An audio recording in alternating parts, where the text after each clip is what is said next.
Hello and welcome to Modern Odyssey on Bronxnet and beyond. I'm Dr. Despina Afentouli.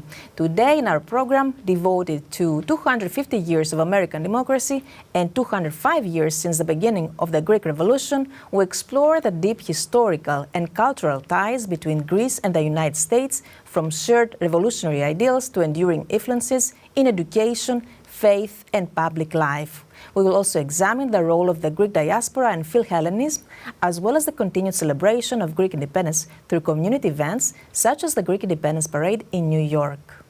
Today, we are honored to welcome Lou Katsos, a distinguished leader of the Greek American community. Born in Sparta, Greece, and raised in New York, he built a successful career in construction and academia while dedicating himself to service and Hellenic causes. He is an Archon of the Order of St. Andrew the Apostle, a founder of the Ecumenical Patriarch Bartholomew Foundation, and currently serves as chairman of the Parade Committee of the Federation of Hellenic Societies of Greater New York. He has also played a key role in the rebuilding of the National Shrine of St. Nicholas and remains actively involved with organizations such as EMBCA and AHEPA. Hello, Lou. Welcome to our show. My pleasure being here, Despina. Lou, let's get started with very important questions in relation to the United States and Greece. There is a powerful connection between Greece and the United States in relation to the shared ideals. How did ancient Greek ideals influence American Revolution, and how did that revolution, in return, inspire Greece's fight for independence? Don't forget, Despina, that the academics of the period, including the politicians of the period who went to universities, they all had classical education. You couldn't go to college, let's say, in the early American period without knowing Greek or Latin. So a lot of the ancient works relating to democracy and the concepts that we talk about in terms of liberty and all the rest of that were actually things that they learned in school in the actual language itself. So certainly the Hellenic language affected that. But beyond the Hellenic language, it was also a period where you had the neoclassical period, for example, where not only dress but furniture, art, and architecture and things of that nature were also in a classical mode. So they definitely were affected by ancient Greece. They felt an affinity to ancient Greece, by the way, and the concepts that the philosophers had put together. They felt to a certain degree that all those concepts created a situation where they wanted to be free from oppression, in particular as it related to what was happening in the British Empire at that particular time. So there were shared causes and... No, absolutely, and don't forget, many people don't realize that even in early American history, there was a linkage between modern Greeks and America. For example, the first battle that was ever fought overseas by American forces had to do with the Barbary pirates. And in fact, when you have the famous Marine song that talks about Tripoli and the from the shores of Montezuma to the halls of Tripoli, let's say, that Tripoli, in fact, when the Marines were there, the people, there were more Greeks actually fighting in that war, the Battle of Darna, than there were Americans. That was like in 1805. So there was an early linkage between the two parties. And of course, Corais had. Well, Corais had correspondence, obviously, with Jefferson. There was linkages, intellectually and all the rest of that with the intellectuals of Greece who were in the diaspora at that particular time. Yes. How do you explain the historical paradox that early Greek constitutions were very radical, very progressive in terms of human rights, the abolition of slavery, but at the same time, they excluded women from the status of the active citizen, although women contributed a lot to the Greek struggle for liberation? Well, it wasn't only an issue of Greece, quite frankly. The women weren't even liberated in the United States of America. So the concepts of what we were talking about in early Greece regarding women was the same thing that was happening in America. The women's suffrage movement actually didn't come to full fruition until the early 20th century. But there is a linkage, though, between the women's suffrage movement in the United States and the Greek Revolution itself. Because during the Greek Revolution, and many people don't know this, in America there was what we called the Greek fever period of American history, and that was in the 1820s. So we had a situation where not only people felt a linkage to the Greek Revolution, I'm talking about people in general in the United States, because 50 years later, this was 2 generations after the American Revolution that they had the Greek Revolution. So the American people felt there was an affinity to what was happening in Greece, because America had liberated itself from the English Empire, let's say, and meanwhile the Greeks were fighting against the Ottoman Empire. So there was a direct linkage. When the revolution broke out, no one in Europe wanted a revolution because it was the post-Napoleonic period. As a matter of fact, most of the nations of Europe, they actually supported the Ottoman Empire and certainly didn't want a revolution to take place in Europe because they knew what happened with Napoleon. So who actually inspired all the people of the different nations? It was the intellectuals of all the different nations. It was the classics professors, for example, in Germany and England and other nations. And so you had that period of what was taking place, but nowhere did it hit as tremendously as the United States of America, and we had that period. Hundreds of Americans were involved. They raised money. Some people went and fought in Greece, and we can talk about that if you like. And also in the United States, it wasn't only men that were involved, it was women.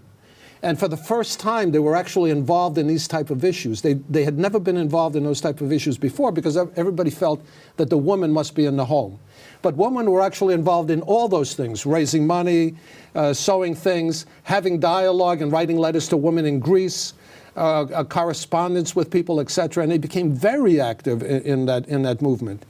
And they also became active in the rhetoric of what was taking place in America regarding the support of the revolutionaries, to take care of slavery where you had Greek slaves within the Ottoman Empire.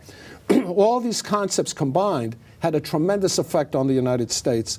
And the rhetoric that was used for the Greek cause, in America, was the same rhetoric that was used then by the abolitionists of the United States of America in terms of freeing the slaves, but also the same rhetoric that was used by the women's suffrage movement that took place.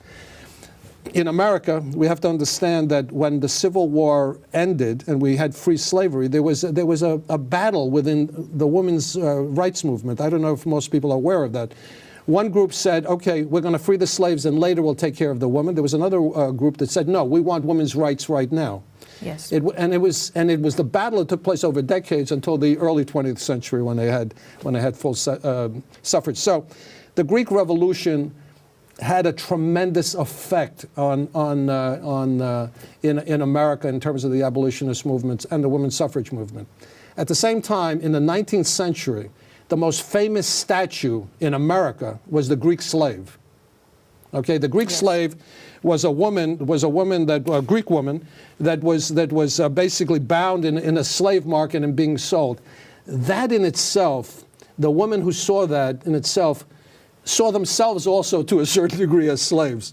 So I don't know if that's a direct answer to your first question, but it's definitely relevant to what you said. Yeah. And speaking of the role of the Hellenic diaspora that played in the Greek Revolution, and both through the organizations like Philhellenism and through the broader Neo-Hellenic Enlightenment in preparing intellectually the Greeks to be freed.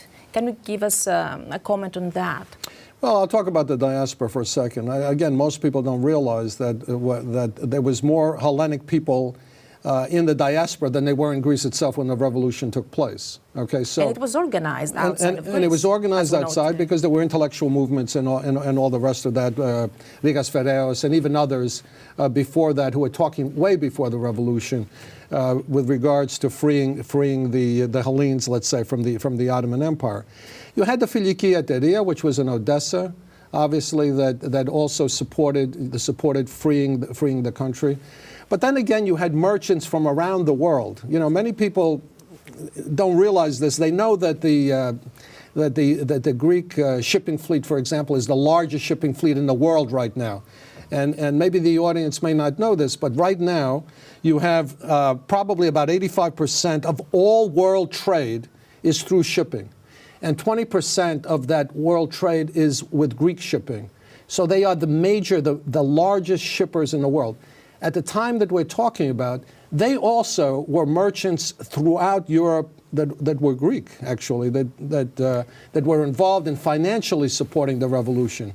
So, you know, that was part of it, certainly. And at the same time, they believed, as Corais was saying, that if there is no education, then people will not be really free, because democracy might lead to tyranny, another form of tyranny in a way. Well, certainly education was important, and the concept, you know, this is one of the myths, by the way, but I'll mention it. One of the myths is that they, in Greece, what was then occupied Greece, let's say, that people weren't getting Hellenic education and all the rest of that. It's a myth. There were no secret schools. There were schools all over Greece at that particular time. There were libraries. There were intellectuals within Greece itself as well as in the diaspora. But were there certain places that they were not allowed to? No. That's basically a myth. That's basically a myth. Okay. And as a matter of fact, yesterday we had Professor Dimitriou who went into some of the myths. That was one of the myths. Okay. How were the Greeks, if you think about it, were able to preserve the language over these years?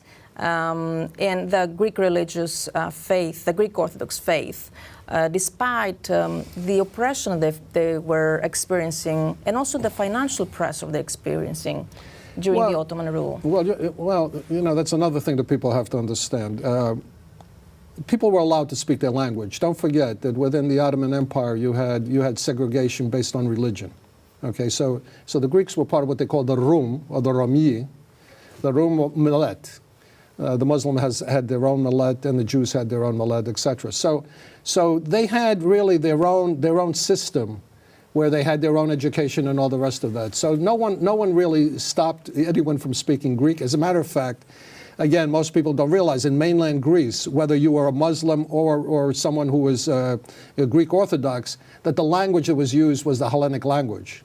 It wasn't the Turkish language. Okay, so within the Moria, for example, where the revolution started, everyone spoke the Hellenic language. Very few people spoke Turkish in that particular time, including the Muslims who were there, who were, for the most part, people who were, let's say, changed their religion from Greek Orthodox to the Muslim faith. Again, that's another thing. In the court of Ali Pasha, who was the Muslim Bonaparte, the language of his empire, let's say, was the Greek language. It wasn't the Turkish language. Again, people don't understand that. In the Poli, for example, and in a lot of parts where there were Hellenic people, Greek was the standard language of the time. And what about the religion, though? Because you know that there was forced Islamization, janitary. The religion, like I said, within the Ottoman Empire at that particular time, there was segregation by religion. Yes. There was segregation by religion. So no one really affected the religion, because the head of the Rum Millet was the Patriarch of Constantinople. In other words, he was part of the Ottoman system. The same thing with the Armenian, Patriarch, and the same thing with the Jewish chief rabbi of Constantinople. Okay. And we mentioned that, but I would like a little bit more to elaborate on the American Philhellenes who support the Greek cause about the independence. And they did have this admiration for ancient Greece. At the same time, American culture, as you said before as well, was also influenced from the ancient Greek ideals, including politics, social movements, such as abolitionism.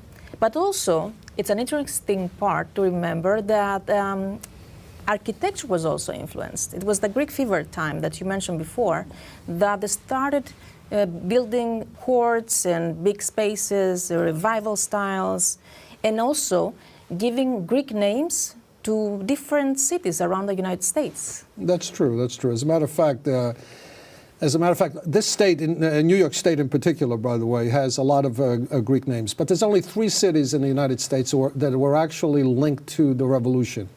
That's Greece, New York.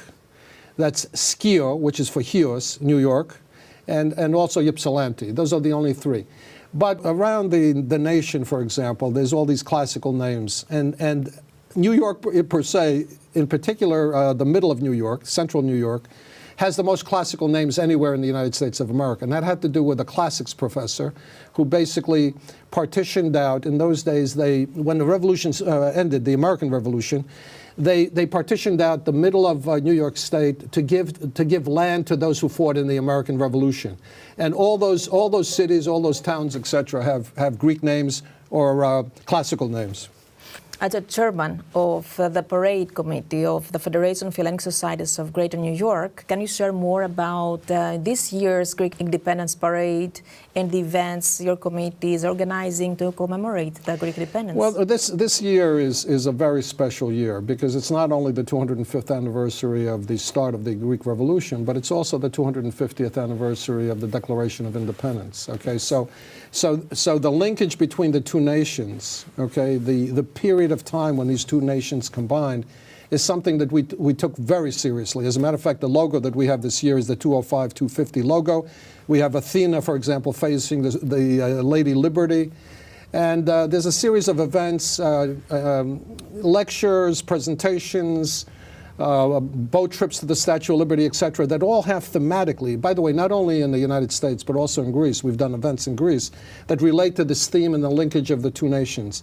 Going back to what you talked about in terms of Americans, that Greek fever period, which was an important, amazing period within the United States history, was also related to people going to Greece, okay, to fight in Greece, not only to send supplies and clothes and things of that nature, not only the women that were supporting the revolution that we talked about, but people went there. For example, you had Samuel Gridley Howe who went there.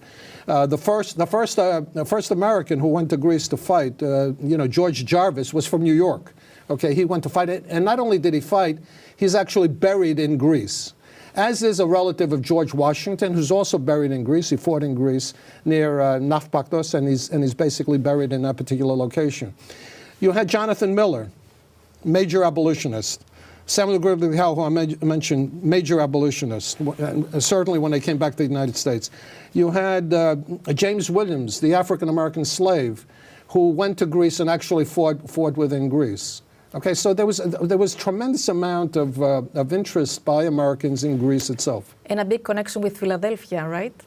Yes, there's no doubt about it. Philadelphia, obviously. You had New York, Philadelphia, Washington, Boston, etc. All these cities, when we talk about the Greek committees, we're talking about thousands of people involved during the 1820s in the United States of America. So obviously when these people came back, all the rhetoric that was used by the abolitionists of the United States, okay, was the Greek rhetoric of the 1820s. In other words, they used that same rhetoric that they used for Greece, because the question was, at that time, we sat there and we freed the Greeks from slavery. What about our own slaves in the United States of America? So we see in practice that geographical distance had nothing to do. The connections and the ties between the two countries were so strong in the exchange of ideas. Yeah, not only that, many people don't realize how up-to-date people were with news. There were newspapers around. Now maybe we don't read newspapers, we're busy looking at phones and iPads and all the rest of that, but everybody had a newspaper. They were actually they were actually tracing the battles through the newspapers. They knew about Chios. They knew about Messaloniki. They knew about all these different events that were taking place in Greece. They felt that these were their people, as a matter of fact. So there was a very strong connection. And through the artists, too. Well, there were artists, certainly. You had Delacroix, you had all these other artists that had all these let's say, what we call today propaganda, but they had all these things that to demonstrate what was taking place. People getting killed, all the rest of that, massacres that were taking place. And these were important events in the United States of America. And then something else that people don't know, and the book hasn't been written, but it will be finished this year. Some of the people who were orphans, actually, from the massacre at Chios, for example, came to the United States as orphans. Some were adopted. Some became intellectuals in the United States. For example, John Zachos. He actually not only fought in the Civil War, but he actually created books also for freed slaves that they could learn how to read and all the rest of that.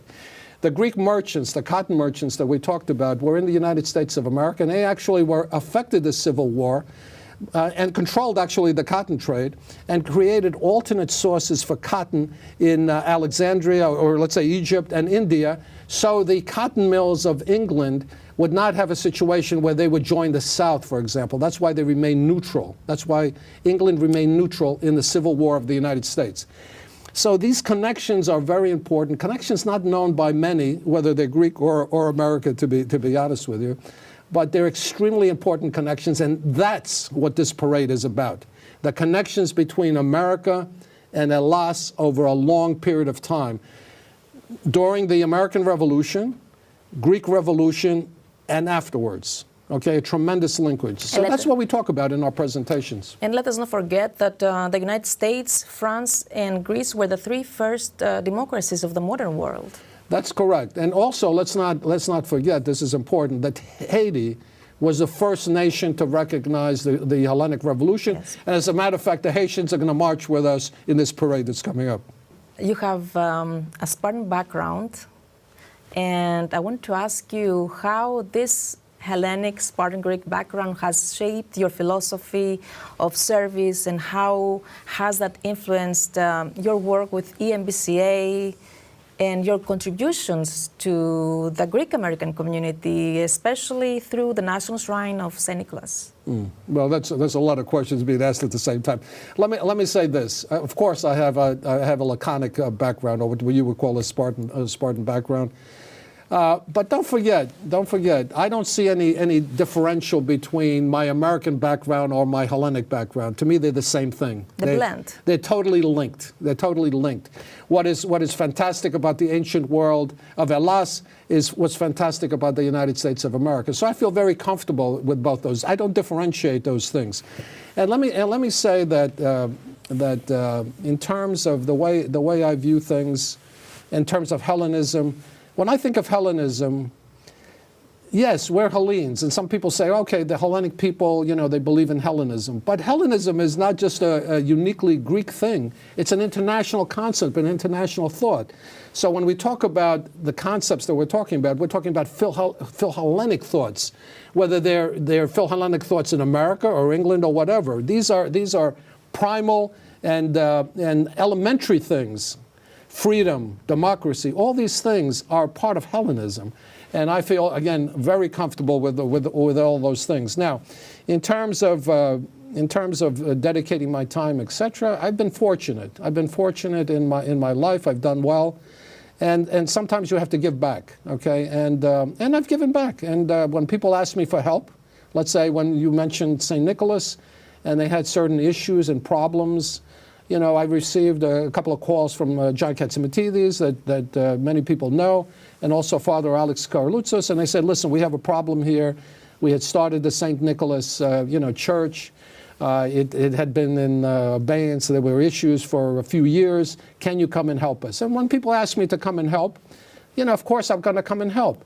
But there's also a linkage of what I'm talking about, because where I came to help was exactly where my grandfather came and lived a few blocks away in 1897 when he came to the United States of America. In that area. Yeah, in that area. And not only that, right across the street from where the church was going to be built was the first building that went up on 9/11, and that was the first building that was one of the buildings that I was involved with constructing. It was the first high-rise building that went up after 9/11. And what was interesting also is where it went up after 9/11 was where my other relatives lived in that exact location in the 1880s. So it's all linked to me. There's no coincidence here. No, to me it's all linked. To me it's all linked. Interlinked. Yeah.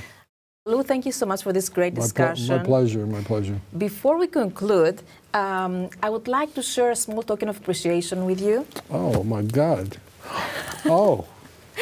This is Evzones, the Greek Presidential Guard. Oh, thank you so much. Oh, wow. And also Prophet Elias, which is... Prophetess Elias, of course. Prophetess Elias, your name. And that's my name, yes.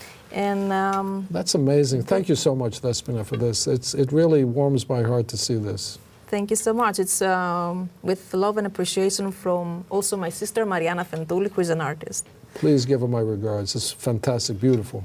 Thank you so much again for your time. It was a pleasure to have you No, here. the pleasure was mine, believe me. Thank you. Thank you for joining us in this exploration of history, heritage, and community. From mentioned Greek ideals to community building and modern celebrations, the legacy of Greek independence continues to inspire both Greece and the Hellenic diaspora. Happy Greek independence!